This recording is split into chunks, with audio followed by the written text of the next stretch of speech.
आज पहाटे साधारणपणे 1:10 सुमारामध्ये स्थानिक गुन्हे शाखेचं पथक आहे, पोलीस निरीक्षक पंकज जाधव साहेब आणि त्यांच्या टीमला एक माहिती मिळाली की कडवंची शिवारामध्ये एक गाडी काहीतरी अवैध वस्तूंची वाहतूक करण्याकरता येणार आहे.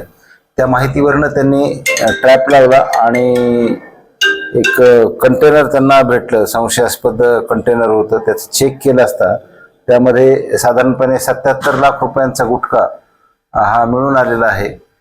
77 लाखांचा गुटखा प्लस 25 लाखाचं कंटेनर असा सुमारे 1 कोटी रुपयांचा मुद्देमाल जप्त केलेला आहे. गुन्हा दाखल करण्याची प्रक्रिया तालुका पोलीस स्टेशनला पूर्ण केलेली आहे. तालुका पोलीस स्टेशनला गुन्हा दाखल करण्यात आलेला आहे. ट्रकचा चालक जो ट्रक चालवत होता तो ट्रकचा मालक आणि ट्रान्सपोर्टर या तिघांच्या विरुद्ध प्राथमिक गुन्हा दाखल करण्यात आलेला आहे. पुढील अधिक तपास करून याच्या मुळापर्यंत जाण्याचा प्रयत्न आहे.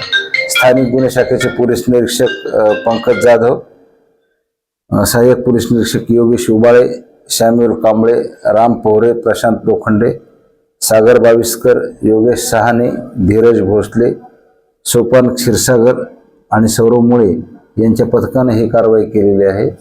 आणि अशाच प्रकारे अवैध धंद्यांच्या विरुद्धची कारवाई प्रभावीपणे जालना पोलिसांकडून सुरूच राहणार आहे.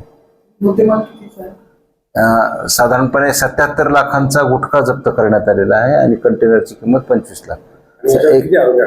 3 आरोपी निष्पन्न झालेले आहेत. सध्या 1 आरोपी ताब्यात आहे. अन्य आरोपीच्या शोधाकरता पथक रवाना करण्यात आलेला आहे.